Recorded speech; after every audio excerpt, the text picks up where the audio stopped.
my falls, my trials and tribulation, my heart, my balls. Somebody stop me, somebody come and get me. Little did I know that the Lord was riding with me. The dark, the light, the heart, the fight, the wrong, the right, the dark. Yo, what's going on out there, YouTube family? We are back. We are about to go and finish off what we started in The Boys Season 2 spoiler discussion, episode 5 through 8. I've got the whole squad here. It's about to go down. What's going on, guys? Not much. What's going on? How y'all doing? When did this show end? I'm not even sure when it ended. When was episode 8? Is it 8? Yeah, 8. This past Friday. Oh, This Friday. Oh, okay. We're not late. All right. Yeah, All we're right. doing Just ended. Wow. Okay. Yeah, we're doing okay. Yeah, just for context, you guys, we've seen this now 3 to 2 months ago, at least. Yeah. So, like, a lot of this is a refresher for us, but now we can kind of spill the tea. Now that you guys know, we can kind of dissect it and starting off with episode 5 and going down the list from here. So, episode 5, what do we think about this, guys? I will not go first. I know that much. I will not go first. Episode 5 was pretty dope. I think for me, my biggest highlight was Kimiko in the Russian bar, where she just kind of tears it up in there, and then has that gruesome like face pull action where she just rips off the face. Like that part was pretty dope to me. But yeah, this one was, I think 5 was pretty good. There was that, and then also I guess near the end, kind of seeing Homelander's, in a sense, like his downfall. Like you felt good about it because obviously it's Homelander, but at the same time you kind of felt bad for him, you know, just because of how miserable he was feeling. But yeah, that was kind of the main stuff that I enjoyed off of that episode for sure. And then the Black Noir versus all the boys when they were all hiding out, that whole scene was just awesome. Well, yeah, and I liked the biggest thing I liked. One of the things I took from it too was just how, like, just growing up and reading comic books and everything, you always get into the whole mythos of superheroes and stuff. And it finally like answered the question. All right, what happens when a superhero gets caught committing war crimes? Like what? Yeah. How's that get looked at? And they showed it, and I really liked it because Homelander couldn't fall back on the whole "you guys are the real heroes." His standard bit, like he couldn't fall back on. Yeah. Yeah. Yeah, because he was all God bless the troops, and then they caught him, and they were like, "Nah, you can't. It's not this time. Not this time, home."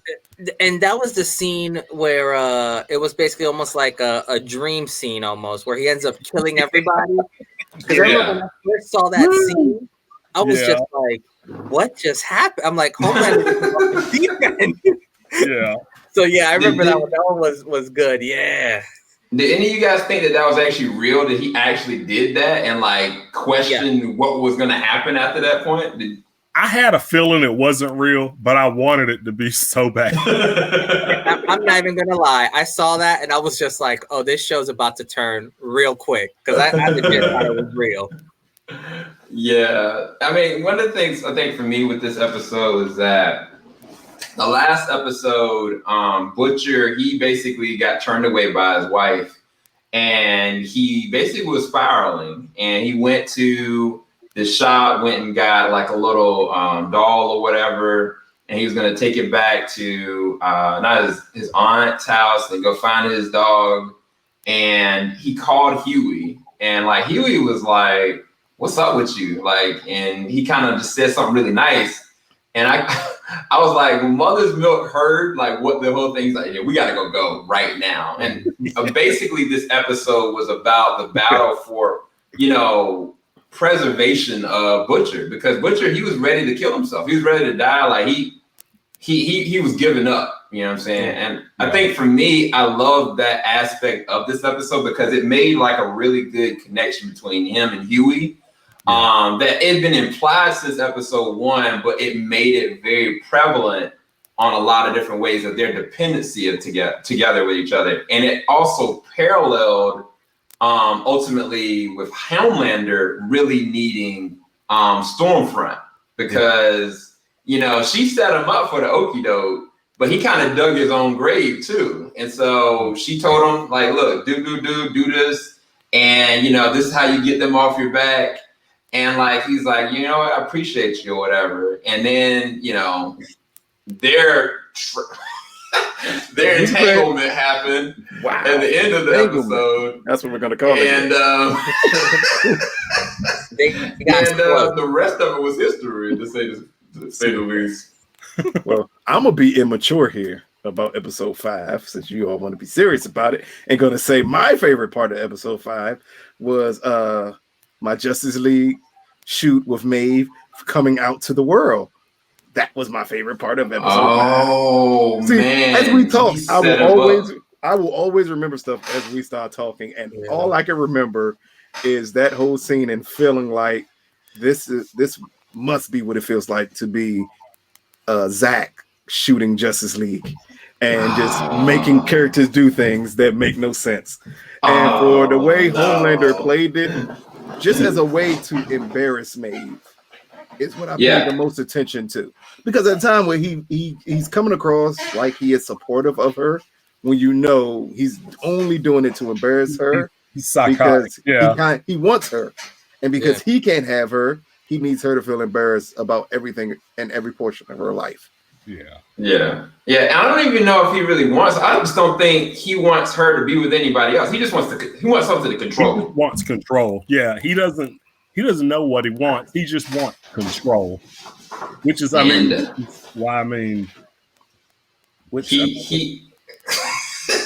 a psychopath. Like, he's a straight up psychopath. I mean, that's why he's smashing himself. Oh yeah, that was the last episode, right? Episode 4, when he was like doing the whatever. I don't think you can get much more textbook narcissistic than that. Than having morph, right? Transform into you, right? And perform. I'm about to kill it. Act onto you. Like, that is crazy. He got close. That was sick, is what it was. That took Love Thyself to a new level altogether. I don't know if that's love, man. Anyway, another thing about that in this episode was at the moment that Butcher was about to sacrifice himself or whatever, like, he kind of had one more trump card, and he was like, look, if you don't do this, I'm going to tell the world that not only is Homelander a rapist, but he also has a son out of wedlock, and I'm going to reveal everything. And, you know, Espinosa showed up at the end, told, you know, Black Noir, no, hold off or whatever. And I thought that was a really interesting twist, because I realized he was probably watching everything, but he literally had a camera embedded into this man's suit, you know, and just orchestrating everything. And I thought that was a really dope touch. All in all, man, I really liked this episode. It was crazy. It was insane. But they handled each one of the arcs of all the different characters really well, and dove into their psychological imbalances. Like, all of them are just off. But and they, you know, I go back and forth with it, because I do love that they gave a lot more people backstory and stuff, but the more people you give backstory to, the less screen time someone else gets. And so I felt like this season was a bit all over the place a little bit, because it's like, oh yeah, that's right. What's the Deep doing right now? And he's like drinking Fresca, and then like they bring it right back to what's going on with Black Noir. Like, it was so much going on, because they're in a situation where they're like, oh, we want to give everybody a reason to be on set.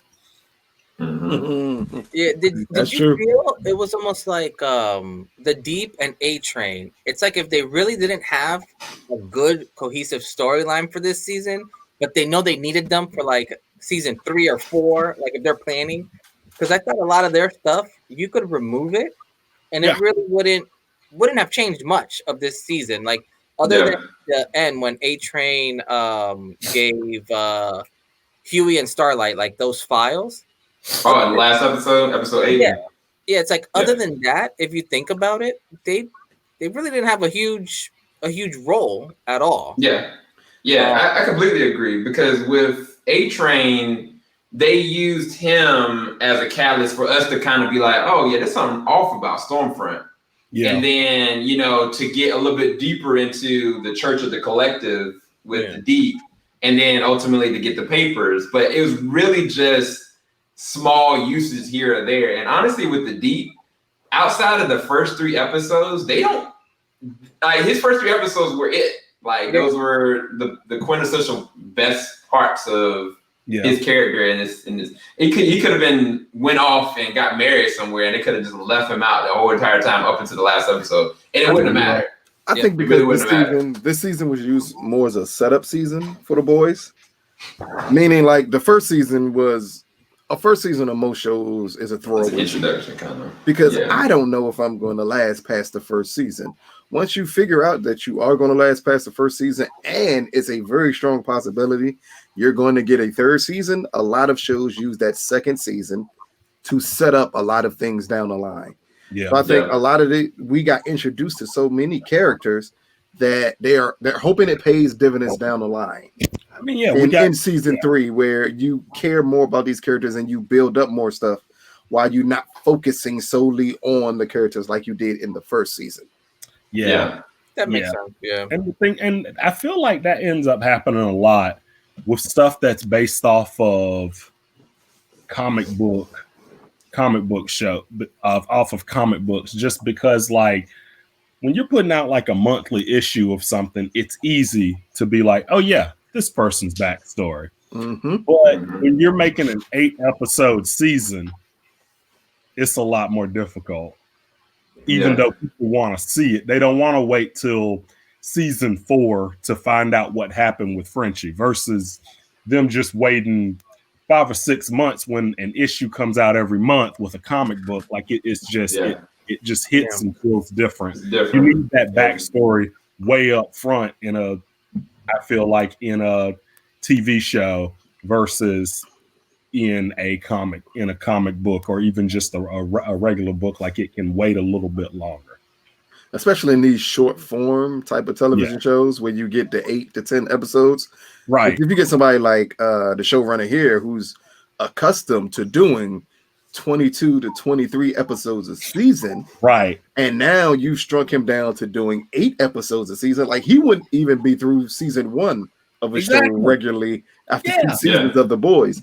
So he's trying to fit so much stuff in there to compact what would be a longer season into 8 episodes. Absolutely, because I mean, if it was 22, everybody get an episode. Fine, exactly. You want? Like, we got time. Like, absolutely.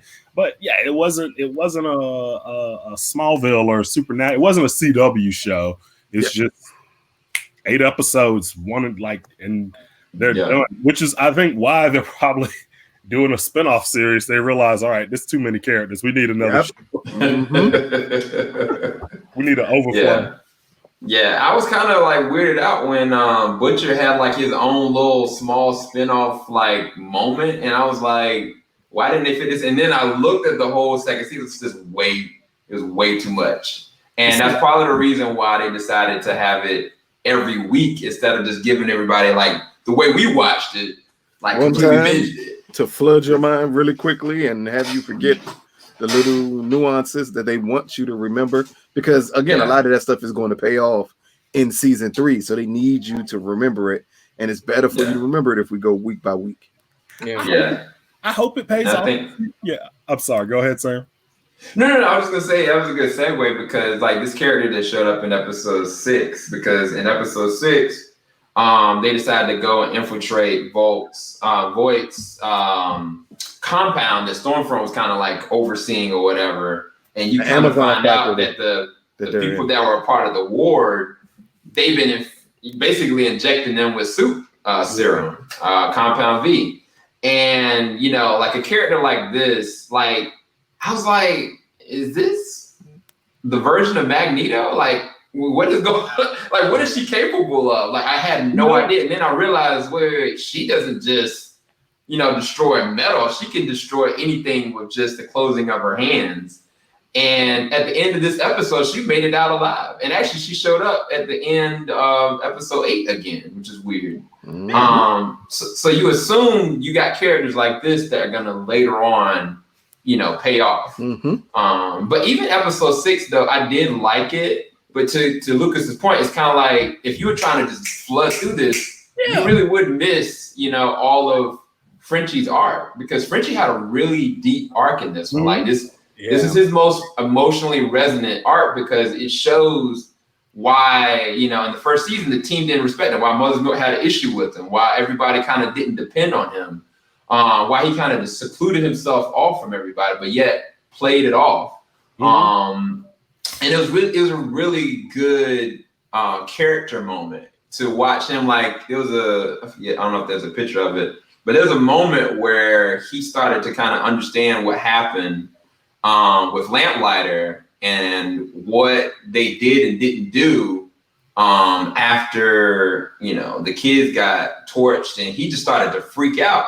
And Kimiko, as strong and, you know, vicious as she is, she started getting afraid of this man.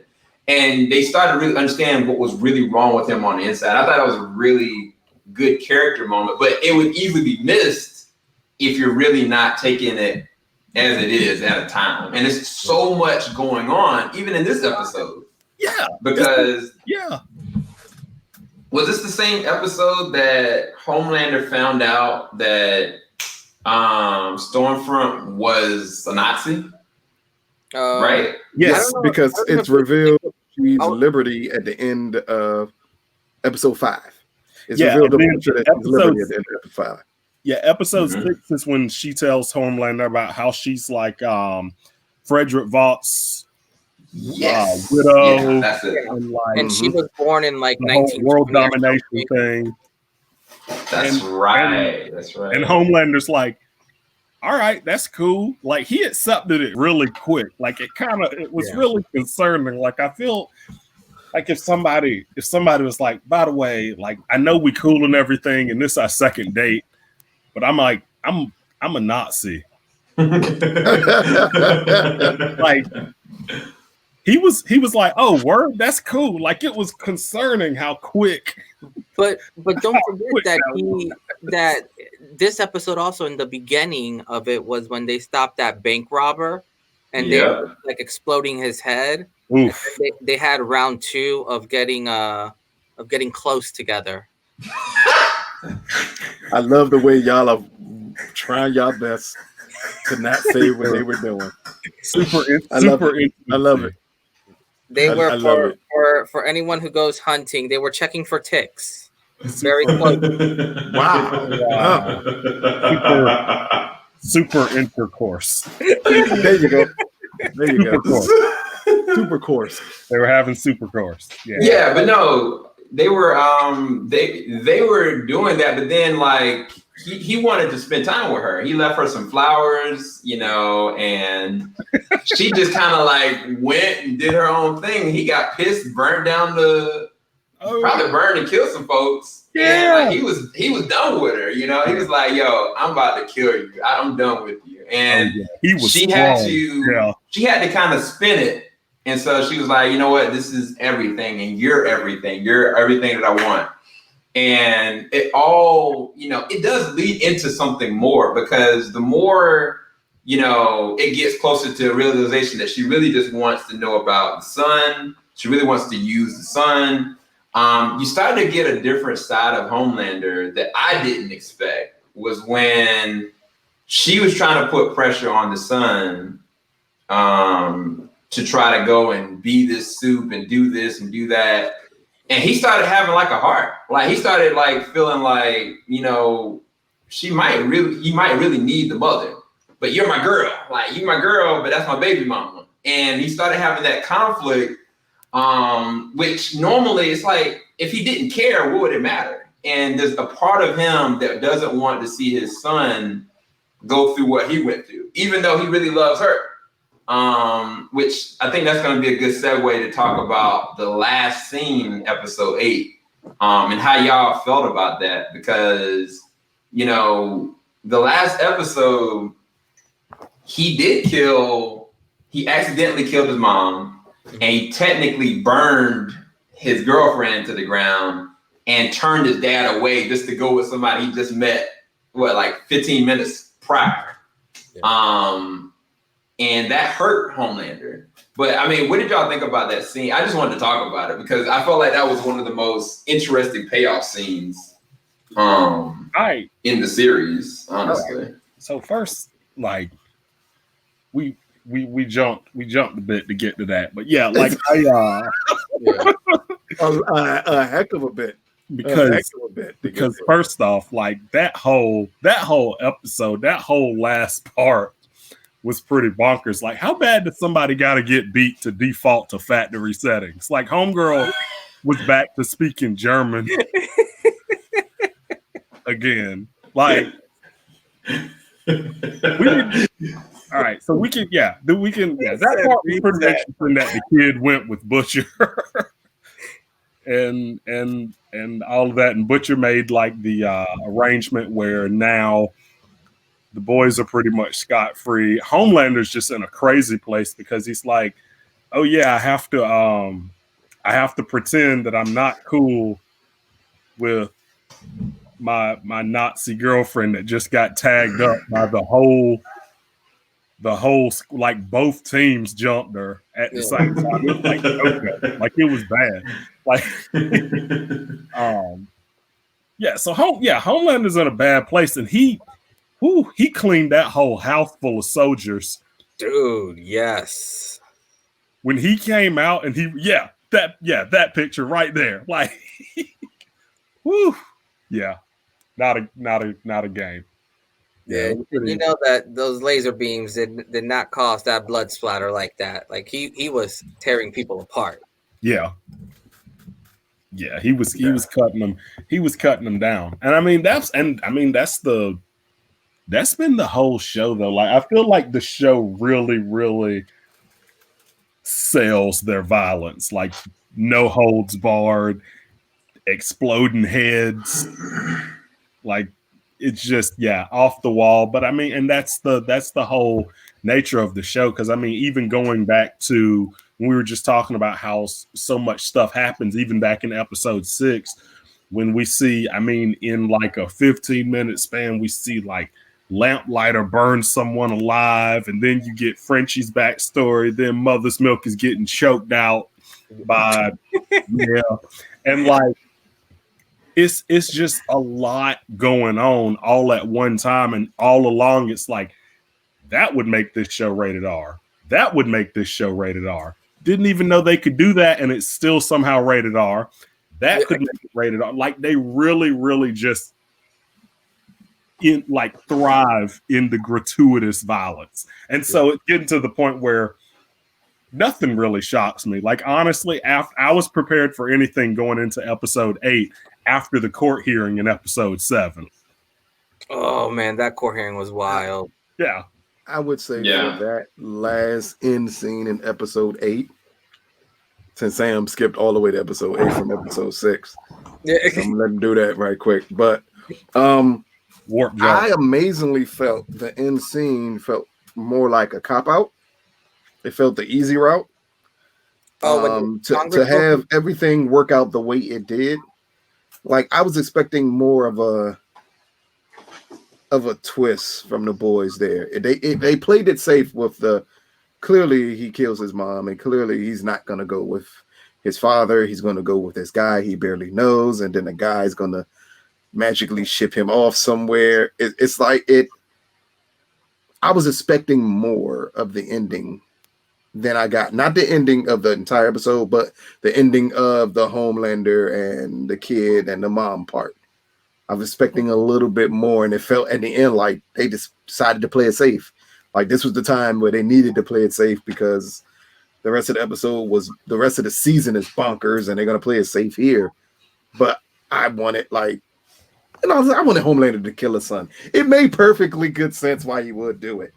Like, I feel this is the thing about this show. There's so much going on, and I can't tell if it's like, oh, just you wait. We're going to show you what happens later on. Or if it's like the paper that the person writes at the last minute, and when they're reading it through, they're like, oh, I forgot to put that in here. Yeah. Oh, I forgot that too. Oh, yeah, I need to sneak that in and make it a nice run-on sentence. Like, it just, it feels like there's just so much packed in there that it's just, it's off the wall and enjoyable, but at the same time, you really miss. I feel like there's not a lot of like intimate, heartfelt moments. Like it's not. Even when Butcher finally sees his wife again, it's quick. It's quick. Yes, like, way too quick. It's a smoke break. Like it literally was a smoke, like a smoke break, And so. Yeah, I think the format is leading to that, and that being an issue of not letting the characters breathe, and you get those quiet moments that you need. Like again, the thing with Butcher and his wife, that should have been a huge moment, and it lasted all of 3 seconds. And they're like, "Yep, let's go to the next thing."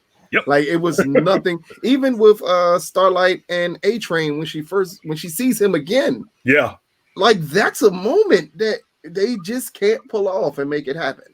So I mean, so it's hard to gauge that because both of those are prime examples of circumstance. Because like the A-Train and Starlight situation, she was out in public, and if something would have popped off, it would have changed the whole course of everything that was going on. And even when it came to the wife and Butcher, he was just trying to get her the heck up out of there. You know what I'm saying? Like it wasn't time for a smoke break. I was surprised that they spent a whole episode them sitting there going and having sex and not trying to get out of there. Like, you know what I'm saying? Like it's hard to gauge when there's like consequences that are always moving and turning, because it's literally not an option. It's not as though they have the time to do it. It's like the circumstances, the way it's scripted, remove that. But the reason why I led into the whole thing with the last episode was to really kind of compact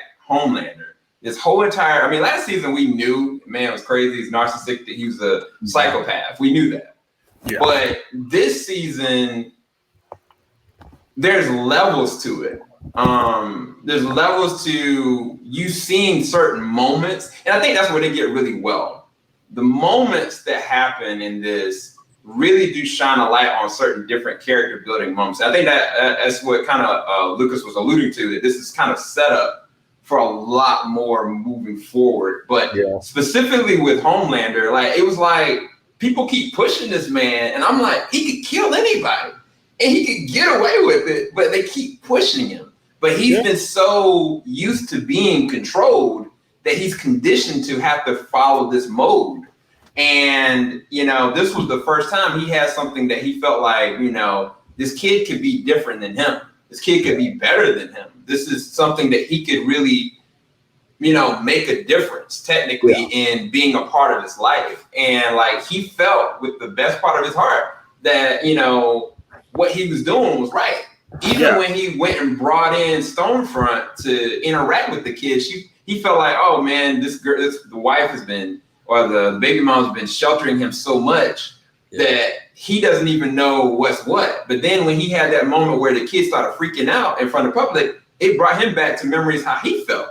And he was like, no, I'm gonna get my son out of this. I need to go, and he had a real conversation with him. It wasn't, he has ulterior motives all the time, but there was a real true level of intimacy there with that interaction. But it's hard to watch and pinpoint unless you're really looking for it. Yeah. Because the circumstances are evolving so quick and pieces are being moved all the time that, it's hard to gauge. And so I think for me, like the end, a lot of people, from my understanding, were just really just like caught off guard that the wife bit it. Even more caught off guard that Stormfront got taken out the game temporarily.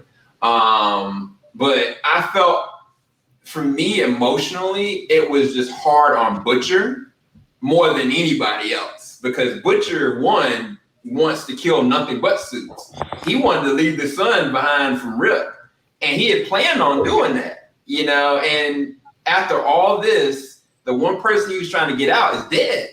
And he has nothing but this kid, and he could have left the kid with Homelander, but he was like, you know what? Let me go and do what I got to do and set this up. But I felt like that was heartbreaking for me. I mean, that was a heartbreaking moment for me. Personally. I felt like he did that for his wife. Like, definitely did that for her, and not like that was 100% like pretty much her dying wish. Like, look, just look out for my kid. Don't let him become another Homelander. And deep down, Butcher's like, I can make sure he doesn't become another Homelander. I can take care of that. Like, but at the same time, he's like, all right, fine. And so that's why he ended up giving the kid up, because he knew he couldn't take the kid, because deep down, he hates the kid. I mean, I don't even know if it's even so much that he hates the kid. I think he realized he hates the kid. That he's as messed up and as sick as Homelander. When he had that conversation with his dad and realized, you know, what he was truly capable of, what he kind of came from, I think that he didn't want to infect that kid with what he's got either. Like, I really don't. I really sincerely think that he's like, the kid be better off with me without me. You know, I think it's hate. I think he absolutely hates the kid. Well, and to me, it wouldn't be natural if he just suit in general. I think because of that, he can't see past that part. Yeah, I think it wouldn't make sense for him not to hate the kid. Yeah, kind of like it makes no sense that Homelander was attempting to get personal and connect with the kid, and then like tell the mom, like, you're sheltering him, you're doing this to this, you need to let him be free. He's a soup. He needs to be able to. You raped her to have this kid. Like, right? He's a psychopath. He's a narcissist. But then, if you're Butcher, the kid, not only does the kid represent a soup which you hate, right? The kid represents your wife being violated by a soup. There's no way you don't hate this kid. And now, then the kid killed the mom. Exactly.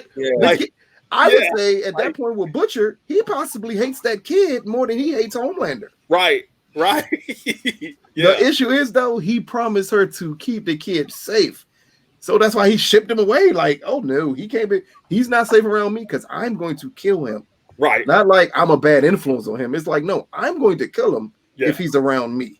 Yeah. Because I mean, he's like, oh, this is like, even when he was like, yeah, this is Starlight. She saved my life. Butcher's still like, I hate her. Like, right off the bat, like on sight, like this. Yeah, he is on the other side of like Stormfront. Stormfront just hates people because that's just how she is. Like, I mean, she's a Nazi. She's Nazi. Do Nazis like anybody? Butcher hates soups on that level. Like, that's the thing. Like, and that's, if anything, I think this season was just to let you know there are no good people. Thank you. Not a single one of these people are good in this. Not a single one. Like, the protagonists are also terrible people. Yes. And I think the whole point is going to be showing how, even though the people that are trying to be good are still getting sucked in, like Hughie and Starlight and even Mother's Milk and Frenchie, like all those guys that potentially could have been like just completely semi-decent people are slowly becoming terrible people. From the moment Hughie blew up Translucent in the first season, it was like, we're going down a dark path here, and it's all going to be bad. If we think about it, who's the most the moral compass of the show? Not necessarily what the show pinpoints for you to be the moral compass, but out of all the characters, which one makes the most sense as that moral compass of this show? Mother's Milk. No, I was gonna say Hughie. I mean, Hughie. I'll mess up your head even more. It's Maeve to me. Yeah. But she's the only one. Yeah, she's not done bad. She just didn't step up to stop someone who would have killed her. Yeah. That's it. But see, Mother's Milk hasn't killed anybody. I mean, he's been a part and privy to everything that's kind of gone down. I mean, Mother's Milk has been a key part and a key call, not only to lying to his wife and his children as much as humanly possible on this show. he's like Butcher's catalyst. I mean, I still think it's Hughie. I mean, they even said it at one point when Butcher's trying to save Hughie. Well, I can't remember what they called him. But Hughie was kind of Butcher's conscience. Right. Yeah. But he's Butcher's conscience. He's not the conscience of the show. Because he is just as messed up as the rest of them. But he's not as messed up as Butcher. So the reason why I said Mother's Milk, yeah, she's lying, but every single one of them are lying about everything. Every single one of them. I mean, there's no soup that I can think of that at this point is clean. And definitely not Starlight, because Lord knows she killed somebody straight up cold blood for Hughie. In episode, what episode was it? 6? Was it episode 6? She killed that dude for the car because Hughie had gotten skewered. Mm-hmm. Yeah. Have we seen Maeve kill anybody? Yes. A plane full of people. Nope. She did not kill anybody on the plane. Homelander killed everybody on that plane. No. She didn't kill a single person. Homelander killed those people. And every time we've seen a death around Maeve, it was Homelander that did it. It wasn't her. Yeah. It was never her. I mean, it was never her. She's never done anything. Here's the weird part. She's literally, the worst thing she did was hide that she was a lesbian. What about season 1 when her and Homelander were like the dude that was shooting people up in the skyscraper? Then they pretended to make it look like he stuck his hand through that person. I'm gonna say that was Homelander. That was he did that. So I mean, but this done is out of fear that Homelander would kill her, which he would, because that's the way he is. But I don't know, man. See, I don't know if it might be worse because you're allowing and seeing all this death, and is it allowing knowing that you can't stop it? She finally stepped in at the end of this season when she fought. That's what I'm saying. Yeah, he didn't get involved before then. Took her and 3 other soups to kind of stop Stormfront. Yeah, she finally came in. She Darth Vadered at the end, like, oh, now I'm gonna come in and help save the day. Like now, but I mean, I think I would say this: she ain't gonna make it past the end of the third season because he ain't never gonna forget that joint. Clearly, he's gonna kill her. That's what I mean. Like she's done everything as a form of self-preservation. Like almost everybody else on this show does things for the meaning of self-preservation, but she's literally not done a horrible act. She's been witness to horrible acts, but so has Mother's Milk.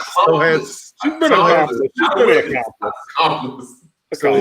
What's the difference between that and all of them sitting around watching Hughie kill Translucent? Because all of them would be accomplices. Well, I mean, they all wanted to kill Translucent. I ain't putting them in. They all wanted to kill Translucent. That was like Hughie just No. Mother's Milk wasn't a part of that at that point. Okay. He wasn't even in the show at that point. That's right. They got him in when they said we killed us. No, yeah, you're right. Because he was working with the kids, and then he was like, "Wait, you ain't working with the dude Frenchie, right?" And he's like, "Nah, it's all good." Then he got pulled into it when everything went down with the girl that killed the tenant or whatever. But he wasn't there. Like Mother's Milk was. I'll say this. Well, so he also he went with him because Butcher was talking to him and he was like, "We just off Translucent," and Mother's Milk was like, "Word." No problem. Not an issue at all. Not an issue at all. Let me clock out real quick. He was as soon as they were like, "We just off Translucent," when they were all for drugging Kamiko's brother and tying him up. It's like, Hey, so we for real. Like, hey, why would we let him go? Why wouldn't we kill him? Like, that was almost everybody's thing except for Frenchie. Yeah, Frenchie, man, how many people was killed? Frenchie killed? Who's he killed? Are we going back to the issues with in the beginning of Frenchie's tour of how he met? Didn't he kill somebody at the beginning of it with him and a drug addict? Probably. Well, I mean, they pinpoint. The weird part is with the boys, they pinpoint letting you know that none of the boys are actually good people. They let you know that up front. Not a single one of them is a good person. What's going on in this scene right here? This is when the heads explode. Yeah. Okay. On television. Okay. Gotcha. And in that joint, did anybody figure out it was gonna be her? No, it was the person exploding. I didn't. I thought that was awesome how they revealed that at the end. I don't even know what that even means, because now I'm kind of like, is she working for Espinosa's character Stan? Like, because I don't understand what she's doing. She's not working with the church. She double teamed them, and she could have killed anybody she wanted to, but it's like it was strategic. Like she kills specific people in specific ways. She's a soup that wants to have control over the soups. Yeah. That's what I'm basically saying, is. I don't think she's doing that alone, though. I feel like you think she works for Vought. I don't know. I don't necessarily think Vought. I think she might be I would say it would make sense for her to work for Vought if she's a soup. Yeah. If she's a soup, how did she get again? We know that they're not born soups at this point, really. So how did she get the power? When she killed all those people, who was she helping? She was helping Vought. Like Vought was the only person that profited from those people dying and not testifying. Yeah, because even how is it that he's the one who's benefiting from it? Because doesn't that just create more fear and more fear about soups and all that? So because no one knows how the heads exploded. Yeah, they have the slightest idea what's happening. And remember, they built that whole terror organization with terrorists getting Compound V. Yeah. So all you do is pinpoint it to, that was what a terrorist that did that. Oh yeah, that's all they got to do. Mm-hmm. And even when Hughie and them in the first or the second episode were trying to talk to the FBI agent, when they started talking too close and she was figuring out stuff, that's when she died. Yep. And I was like, because they could have killed all of them. Yes. They could have killed Hughie. They could have killed all of them. So so does she have? I'm trying to think. Like, how did she know about that with the FBI agent? I feel she had to have been trailing her. She had to have been trailing the whole entire time because she was the target. Vought was just trailing them the entire time. Mm-hmm. And that's what it makes sense when Keenan said, like, that's who she's most likely working for. Yeah. And that's crazy. We don't know for sure, but that would be my money. My money would be that she is playing the opposite side to make it appear like that. I mean, it's like, I'm playing. Like, if you're secretly for somebody else, it's easy to play defense and make it look like you're against them. Exactly. It's the classic television setup of the person who you think's on your side is actually the person that you should be aware of. Yeah. The person that's the actual evil person. Like that's TV 101 of a setup there. Yeah. And I guess one last thing to talk about was this episode 7, is when you had the guy that was continuously digesting all the foolishness and hate that Stormfront was kind of pushing to paint a narrative, and it just started to slowly poison his mind to the point that he started to perceive like this Indian cashier was a suit because he thought he saw him do something. Yep. And until the point he just point blank range killed him just off of what she was pushing. I thought that was a really interesting spin because it showed a different level of power that she had that Homelander didn't. or didn't even understand at that point, because then that led to this rally that came up. I think it was a very interesting and rather excellent parallel of the new norm that we're living in now. I honestly, like, I literally, like, when I watched it, that's what I took it as. It's how you can just be influenced by what you see on television and social media.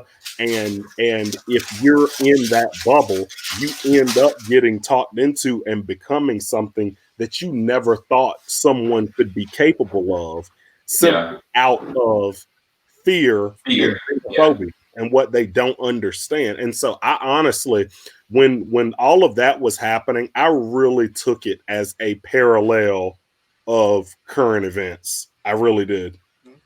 That's good. See, and for me, I saw it as kind of like terrorist organizations like ISIS and things like that, where they just kind of shove that media, down other potential people and build up super cells and all that. And it's almost like, in a way, Stormfront was building up her army until she got dismembered at the end. But until that part, but that's kind of how I saw that. It's like she was, I guess, in a sense, building up that army of hatred towards Subs. But because I mean, even when she was talking to Homelander, she was like, what was her line? Like, you have fans, but I have followers. Right. Yeah. You have fans, I have followers. It's like, I thought it was just, I just really took it as very, very a reflection of what we've been seeing, whether no matter what side you're on to things, just how much you can be influenced by what you see up close and what you choose to look at every day. Yeah, I think that's what they were going for. I think that's to me it was kind of obvious.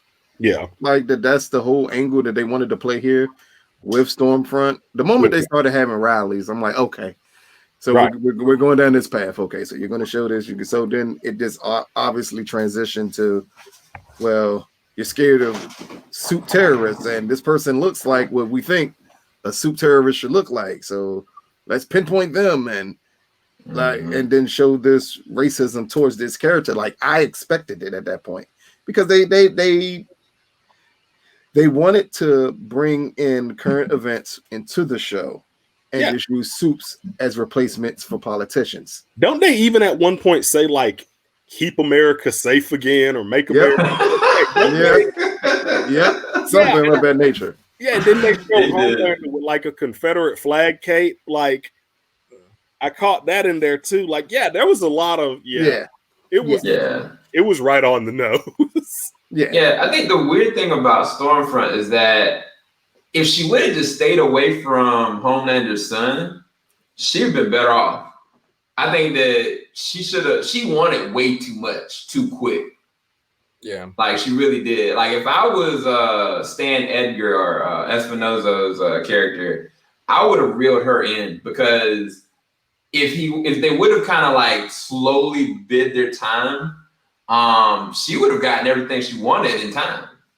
And, he would have sabotaged his own self with certain things, but she was like, I need this kid, I need this, I need that. And it's just kind of like, it was her own downfall, ultimately. I don't think she was trying to necessarily sabotage Homelander. I just think she wanted to control him, because she felt like if there's anybody out here who could stop me, it would be him. So I'm going to do everything I can to have him completely in my pocket. Yeah. Yeah, I think that was her ultimate goal, was to have him in her pocket as well as his kid. And she already had him. But that didn't, just because she had him didn't mean she had the kid, because the kid clearly didn't trust him. Yeah. Like, that I had no issue with the sense of urgency that she moved to get the kid. Again, it just, that end part, a lot of stuff was just thrown together that didn't fully make sense on how this would operate. Yeah. As Keenan said, it's like someone say, okay, all right, I got 30 minutes to write this 400-page paper. Let me just throw every idea in the world at this paper, and then I'm going to turn it into you, and then hopefully I get a B. Yeah. Like that's how I felt at that end, because again, from the way the mother's reaction to it, to the kid's reaction to it, to the kid kind of accepting Homelander in a way, but like it didn't make any sense because Homelander was a dick to this kid the whole time. Like one nice moment doesn't change the fact that the kid will remember you pushed me off of a roof. Yeah. Like it's so many things that just don't go together there. But they needed to shoehorn it really quickly so you can understand the evilness of Stormfront and so you can kind of show the power level of the kid. Yeah. But I think there were a lot of parts in this season that you almost wish had its own episode. Yes. Like Sage Grove, like where they had all the crazy soups there and like Cindy was there. Like I wish that was just an entire episode. Because that facility and everything that they were doing with all those people, I thought that was like for me, that was just super neat. Just watching that. Yeah, it was. So because I think that was what episode 6, I think. That was what screen time was maybe 12 minutes of that episode, if that, all of the stuff up there. But there was so much in there, like if you just I almost wish instead of 8 episodes, if this season was like 12. They could have filled in so much more backstory and done a little bit more. And hopefully, I mean, the way you were explaining is right, that this is more like an intro per se to season 3 being even more bonkers. But yeah, I think with 8 episodes, it's just so hard to do so much quality stuff that they are just throwing so much out there and just hoping that something sticks. I honestly, I don't think. Because as much as I want to say, oh, this is just going to be them building up for later seasons, I still think it's going to have this feel to it because every single season is just going to throw a ton of stuff at you for you to come back and watch the next one and the next one and the next one. And every season's still going to be 8 episodes probably. It's not going to be like, they're not going to extend it. I don't think this last season we're going to go all out and do 22 seasons. I don't think that's going to happen. I think it's still just going to be a box full of fortune cookies, read every single one of them, and then see which fortunes are going to come back around in the next season. I think if you take away a lot of stuff with Vought, I'm never going to say that name right. It begins with a V.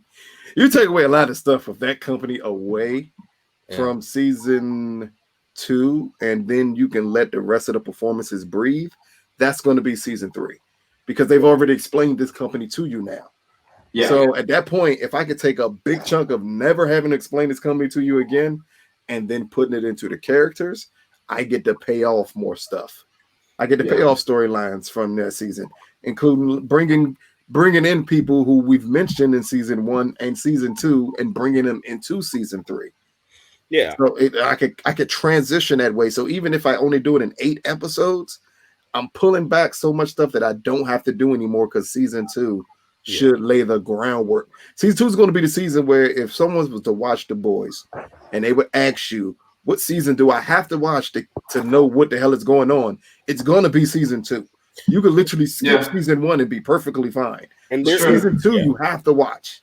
They introduced a lot of pieces for this season. And like for example, when they started, we're trying to stabilize Compound V so adults can take it. I'm like, well, the boys going to end up with that.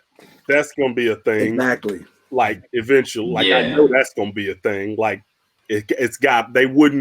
that's something you wouldn't drop. Another thing that's probably going to end up coming back around, Hughie's mom that just left. Like she's not dead. She just left and we don't know anything about. Like I plan on that'll probably end up coming back around at some point. Like you don't like so it's they put a lot of stuff in there and like all the people that were at that place, like all the superpowered people that are just out now. Like it's weird though because they do. You're right. They did leave a lot of Easter eggy things. Like even when I think about like Hughie on episode 5, talking to the aunt, they started going about Butcher's brother and how Hughie's just so much like him, and then you never really know how he actually died. But yet this is the most goriest show we've seen, in years, but they don't show how or why, Billy died, other than the small conversation he had with the dad.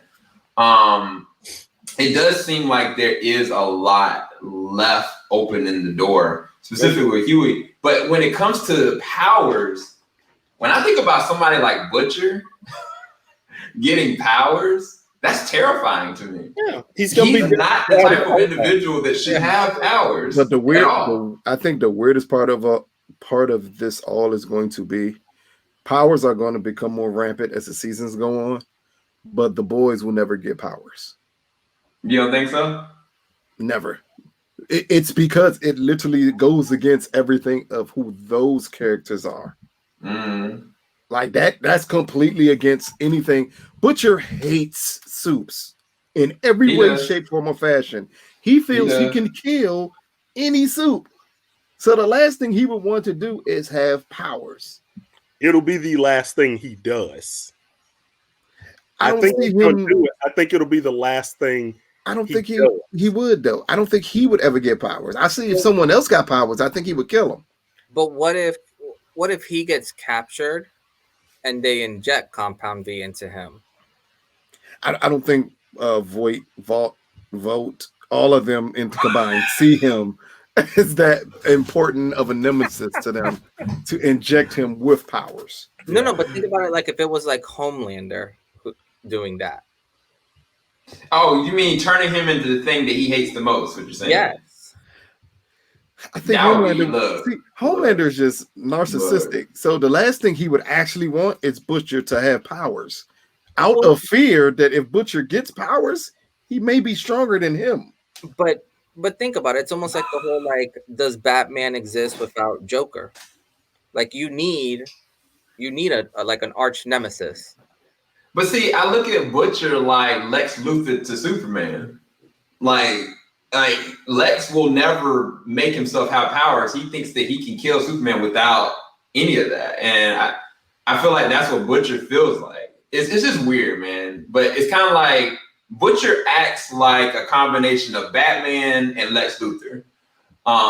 He feels like he can take anybody or anything out. It's in his way at any given time. But at the same time, like he's smart enough to know how to maneuver that. But I don't know, man. I don't know. He doesn't just see Homelander as his arch nemesis. He sees like all suits.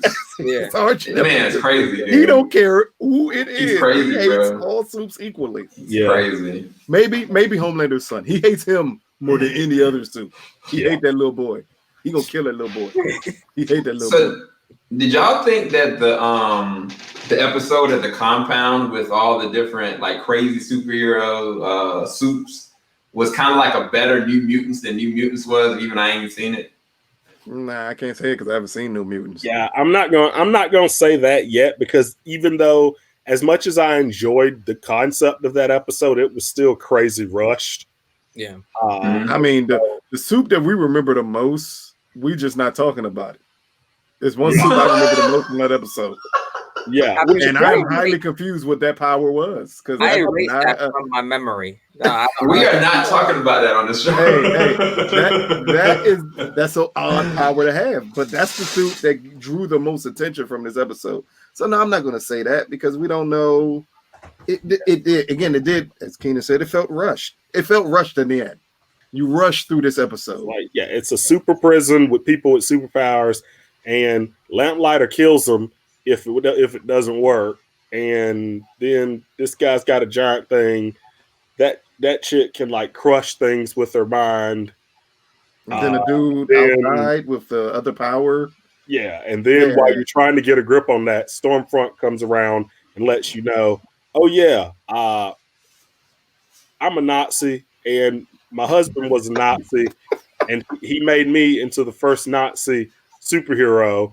Yeah, I know that guy's on the other side of the wall with a 30-foot thing, but I'm a Nazi, and like Lamplighter's here and French guy hates him. Like, it's so much stuff going on at one time. Like, it's so much. So I'm gonna say this just to be the devil's advocate with this. I think that the way that we watched it may be different than how everybody else perceived it, because we watched it and we just went through it. We straight up binged it like it was like season 1. Yeah. But it was so much in it that, you know, each week people have been watching it. So it's kind of like it's a lot more digestible for them because they get to kind of just marinate on it and just kind of sit on it for a bit. I would say then we would have to look at what the reaction has been. And most audiences' reaction is that this season is not as good as season 1. I haven't heard that. Oh, man, just go. It's a little site that does reviews, right? And you can literally look up audience reaction to those reviews, and it literally puts it on there. Like most reviews, most people I've seen talk about this show, it's like, oh man, it's awesome, but it's not as good as season 1.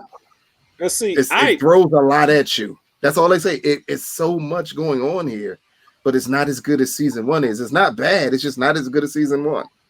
It throws a lot at me, but I'm not gonna lie, because I can't agree with that. Because of the action and like the characters they introduced and the backstory you get to get more on the superheroes, I did appreciate this season more than the first one. The first one was all set up, and this is that person's name, and this is that person. That's what they do. But the second season, it was a lot more. I appreciated how much more action packed it felt. I definitely, as rushed as it was, I did like the second. I will say this season had a lot of like neat moments. Like there was I think it was in the last episode when Hughie and Starlight were riding in the car, and all of a sudden like A-Train pops into the car, like random. And that was right before like this. I think this one showed really neat, neat functions of some of their powers and stuff. Season all right, so season 1, the audience rating was at a 92, and let's check out. And so 84 for the critics. Yeah, critics love it. Critics love the season, but audiences don't like this season as much as they like the first season. So the audiences put it at a 79 from the 92. That's an interesting paradigm shift. Yeah, because I personally like the second season more than the first season, personally, and so that's interesting. I didn't even know that. Talking to people about it, what I hear the most is that season two doesn't stay as true to the comic as they would like it to be, and that season 2 again felt rushed to a lot of people. Like they rushed through some interesting points that they wish they would have stayed on a little bit longer. But for critics, it's because this show in season 2 is more easily digestible than it was in season 1. Really? It's because they never really throw a story at you in season 2. It literally is just action, action, action, action, Nazi, action. That's it. You get nothing else in season 2. Yeah. Season 1 tried to build a story, and season 2 said, well, we don't really need a story. We just need to show you things blowing up and action and 30-foot things and things of that nature. And we'll keep you intrigued with what we show you more than if we put a cohesive story together that fully makes sense to you. It's kind of like season 2 is like the extension for season 1. It's like you got season 1, this is where this left off, versus this is where we're going to go. Now, okay, so Lucas, you can be the person to talk about this. They introduced a teaser trailer for a certain actor who's going to be a role in season 3, which we're not going to talk about his role, but we can at least talk about who he is. So, who are we talking about? Well, why won't we talk about the role? The role is important here. Mr. Supernatural himself, Dean. I will always call him Dean from Supernatural because he did it for 15 years. That's who he is. And Mr. Kripke, who is the creator and showrunner of Supernatural and The Boys. I like the interesting story they came across of him casting Mr. Eccles in this role was that it was a random phone call, and he told him, "Hey, I got this role I want you to read, and let me know what you think." And based off of that, he said, "Sure, I'll do it." But he said he never pictured or imagined that he would say yes to doing the role for season 3, and he is going to be the main villain of season 3. Soldier Boy, who again, I don't read comics at all, but then when this role was announced, they kind of put in a paragraph of what this character is actually represented as in the comics versus the way they're going to portray him in the show. Is that so just somebody on the Shield? Yes, and it's for a reason. Soldier Boy is the first original suit. He's a play off of Captain America. Right, I figured that. Yeah, so he's supposed to be the first original suit. In the comic books, though, he becomes a lapdog for Homelander. Gotcha. And wait, is that what is that on this man's pants? And that's oh my god. And he becomes a rape victim of Homelander in the comics. So, oh my god. All right. Oh my god. There's no telling if they're going to go, because he was not specific about going with that part of the boys' storyline, but he did say that yes, he's going to change it up a bit from the way he was in the comics, because he wants the character to be more forceful and stick out even more than he did in the comics. Kind of the way they did with Stormfront when they changed it from a man in the comics to a woman for the show. Which I thought. So now, and technically, Stormfront is actually was a soup in Soldier Boy's team in the original, kind of like the original 7, with Soldier Boy, Stormfront, and Lamplighter, I think was one of them, and some other soups that they've mentioned on the show in the past 2 seasons were also part of that team. Gotcha. This is crazy. Well, I don't know if I'm going to edit that out or not, but it's going to be an interesting thing. It's going to be an interesting. I might have to edit that one. It's going to be an interesting series moving forward. Yeah. Yeah, but any other thing that we can kind of close on, guys? We're an hour and 7 minutes in. Nah, I think I've pretty much hit every part. Yeah, interesting season. I will say I did enjoy all of the chicks going Powerpuff Mojo Jojo on Stormfront at the end. They gave her the gospel, man. They really beat the brakes off her activity, man. Like they tagged her up, and then the kid hit her with the laser beams, and like I said before, knocked her back to default settings. She was German again. Like that's a real craziness. tag. That's a real tag up right there. Like I'm telling you, like. So it's kind of like, how much more powerful is he than his dad? Because his dad has been lasering her in the chest. Exactly. And she's been taking it. That's the one point that I thought we would. Mm-hmm. Yep. That would be the one point I thought we would focus on the most, is how much more powerful is he than Homelander? Got to go hard situation. Yeah, because again, like he not only lasered her, he cut off her arms and legs. Like that's extremely powerful. Yeah. But she told Homelander, "Give me everything you got," and it had no effect on her. Yeah. But do you think it's also almost like snakes, like poisonous snakes? Like if you get bit by an adult snake, they understand how to control their venom. But when you have like a baby snake biting you, it just gives you 100% at all times. That's an interesting take. So I theorize that because he's a passed down generational suit, like probably the first one, he's and born as a soup. Yeah, like he's literally born, and he wasn't injected. Like he was literally born into it. DNA. Yeah, that's why I was assuming why he's so strong. but it's only reacted. It's from his reaction though, because what was it? What episode was it? We talked about it last time when he got upset with Homelander and pushed him.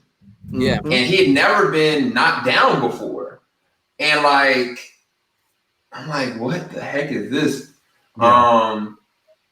It's definitely a Gohan situation, but it might be a better Gohan situation, honestly, because I think he has no one. I think, and that's what breeds Vaught's fear is, okay, if we have this kid who's now born a soup, like what's the next step of this? Because how scary is it now that we're creating soups and that these soups can have children that end up being more powerful than them? Yeah, because they're naturally born as soups. Yeah. Yep. Bring a neat element to it. Yeah, I don't know. Now I just need to have somebody else needs to have a kid. Black Noir need to have a kid before he died, so we can see. Did anyone catch that Black Noir was actually like black? A black man when underneath? Yeah, I knew that from they alluded to it in the first season. I forget what was the conversation. I think Homelander said something really racially weird the first season. But they alluded to it. But yeah, I knew it, but I didn't think they were going to even bring it up. I'm so mad. I'm so happy they did, because that was one of the funniest moments in the world to me. Because it really pinpoints that all black soups normally have black in the name, like just to remind you that they're black. Like he couldn't be just lightning. He couldn't be just lightning. No. He's Black Lightning. He can't be just Panther. No. He's Black Panther. So you know. They need you to remember. I can't. I'm done with y'all. All right, we didn't make Jon Stewart Black Green Lantern. Well, they didn't have to, because it's rare you see black people in space. So you figured you should just know. You wild for that. I'm done. We're done with this. Hope you guys enjoyed this discussion. You guys plug where people can find and talk to you guys real quick. Oh my God. No one, like literally no one ever hits me up on Twitter or but I'll keep giving it out.